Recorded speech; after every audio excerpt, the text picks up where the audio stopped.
High blood pressure, जिसे hypertension बोलते हैं या कुछ लोग सिर्फ ब्लड प्रेशर बोलते हैं, इसका किडनी के बीमारियों के साथ चोली दामन का साथ है।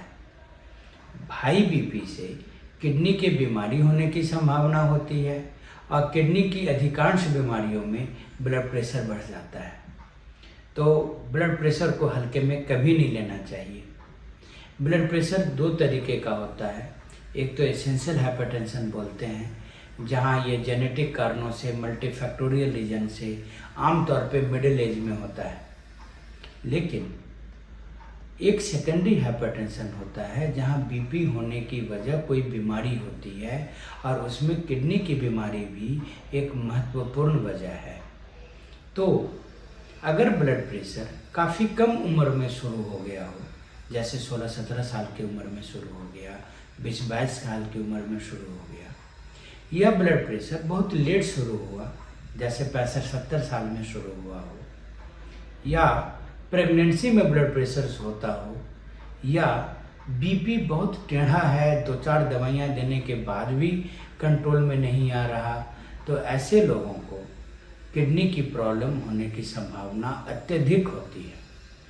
और जब भी किसी को पहली बार ब्लड प्रेशर हो तो ये ज़रूर जांच कर लेना चाहिए कि उनके ब्लड प्रेशर का कारण किडनी तो नहीं है। किडनी दो तरीके से ब्लड प्रेशर कर सकती है। एक हुआ अगर नाड़ी में सिकुड़न हो, जिसे रेनल आर्टरी स्टेनोसिस बोलते हैं। तो अगर किडनी के नाड़ी में सिकुड़न हो और उसे हम इग्नोर कर दें तो वह किडनी में ब्लड सप्लाई अवरुद्ध होने के कारण वह किडनी धीरे धीरे सूखती चली जाएगी और ब्लड प्रेशर बढ़ता चला जाएगा। लेकिन उस सिकुड़न को हम किडनी के छोटा होने के पहले ही डिटेक्ट करके फैला दें, और इसके लिए भी बहुत सिंपल तरकीबें हैं, बिना चीरफाड़ के हो जाती हैं। जैसे हार्ट में स्टेंट लगाते हैं, इसमें भी एंजियोप्लास्टी या स्टेंट लगा सकते हैं। तो यह किडनी का ब्लड सप्लाई फिर से ठीक हो जाएगा और किडनी सूखने से बच जाएगी और वह बीपी बेहतर हो जाएगा, बहुत बार तो क्योर भी हो सकता है। तो ये शुरू में जांच करा लेने से एक फ़ायदा होता है। दूसरी तरफ एक होता है रेनल पैरेनकाइमल डिजीज, कि किडनी के बीमारी के कारण बीपी का बढ़ना। तो अगर किडनी के बीमारियों में अगर ग्लोमेरुलस में कोई प्रॉब्लम शुरू हो गई हो, जैसे FSGS, IgA नेफ्रोपैथी, इसमें भी ब्लड प्रेशर शुरू हो जाता है। और अगर मान लें कि हम इस बीमारी को शुरू में पकड़ लें, शुरू में कैसे पकड़ते हैं? अगर बीपी की शुरुआत है और पेशाब में प्रोटीन या RBC आ रहा है और किडनी अभी नॉर्मल साइज है और अल्ट्रासाउंड में लिखा हुआ है अर्ली डिजीज या ग्रेड 1 डिजीज, यही समय है जब उस किडनी के बीमारी को डिटेक्ट करके क्योर किया जा सकता है। तो हम लोग किडनी बायोप्सी करते हैं और मान लीजिए कि उसमें FSGS नाम की बीमारी निकली, इसका मतलब किडनी सूखना चालू हो रहा है। और अगर इस FSGS को दवा देके हम क्योर कर सकें तो बीपी भी क्योर हो जाएगा और किडनी फेल होने से बच जाएगी। तो ये इतना महत्वपूर्ण है। तो अगर किसी को ब्लड प्रेशर हो तो शुरुआत में किडनी का जांच पेशेंट के इवैल्यूएशन का हिस्सा होना चाहिए। सरल जांचें हैं। यूरिया क्रिएटिनिन में अगर मामूली भी खराबी है तो अपने नेफ्रोलॉजिस्ट की राय लें। यूरिन में प्रोटीन RBC नहीं होना चाहिए। और अगर अल्ट्रासाउंड में अर्ली डिजीज है या किडनी नॉर्मल साइज है तो यही वक्त है कि इस किडनी को क्योर किया जा सकता है।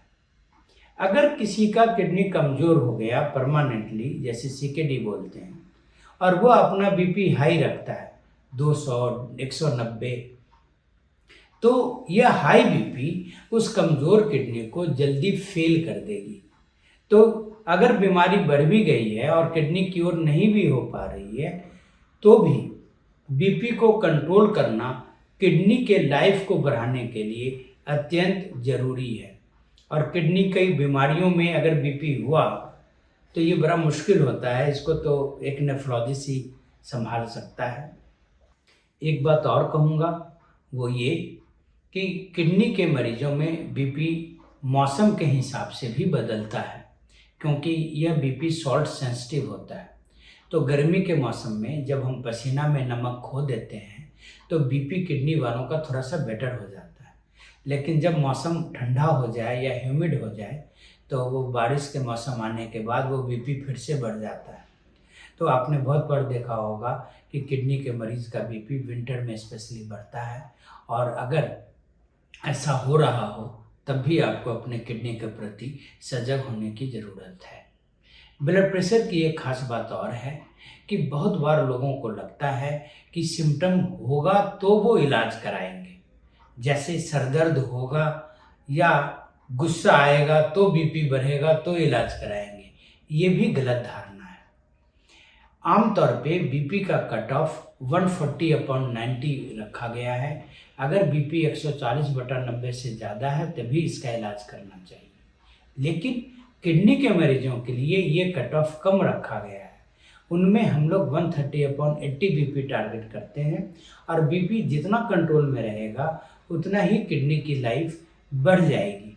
और जैसा हमने कहा कि ब्लड प्रेशर बहुत बार तकलीफ ज़्यादा नहीं करती, आपको सजग होके प्रोएक्टिव होके बीपी नापना होगा और उसे कंट्रोल में करना होगा। आप ऐसे समझो जैसे ये कुत्ते की तरह है कि अगर उसे बांध के रखा तो वो आपको हार्म नहीं करेगा, नहीं तो वो आपको काट खाएगा।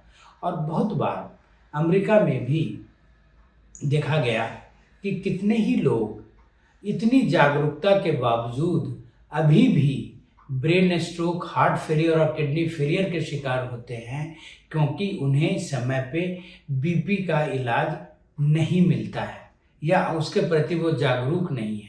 जबकि अमेरिका जैसे देशों में ज्वाइंट नेशनल कमेटी JNC करके उनकी एक संस्था है जो रेगुलर बेसिस पे लोगों को जागरूक करती रहती है।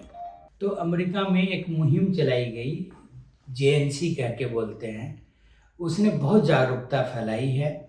हम लोग इन रिसर्चों का फ़ायदा उठाएं और ये ना समझें कि उम्र बढ़ गई तो बीपी बढ़ जाएगा।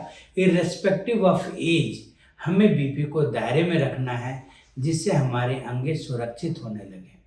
आजकल लोग दीर्घायु होने लगे हैं, तो अगर हम हाई बीपी पे एक्सपोज रहेंगे फॉर मेनी ईयर्स तो ये हाई बीपी धीरे धीरे हमारे अंगों को कमज़ोर कर देगा। तो प्रोएक्टिव हो करके बीपी नाप करके अपने डॉक्टर से राय मशवरा करके उसे कंट्रोल में रखें। और अगर आपके लिए बीपी का किडनी के बीमारियों के साथ कुछ जुड़ाव पाया गया तो नेफ्रोलॉजिस्ट से ज़रूर फॉलोअप में अपना ट्रीटमेंट कराएं। धन्यवाद।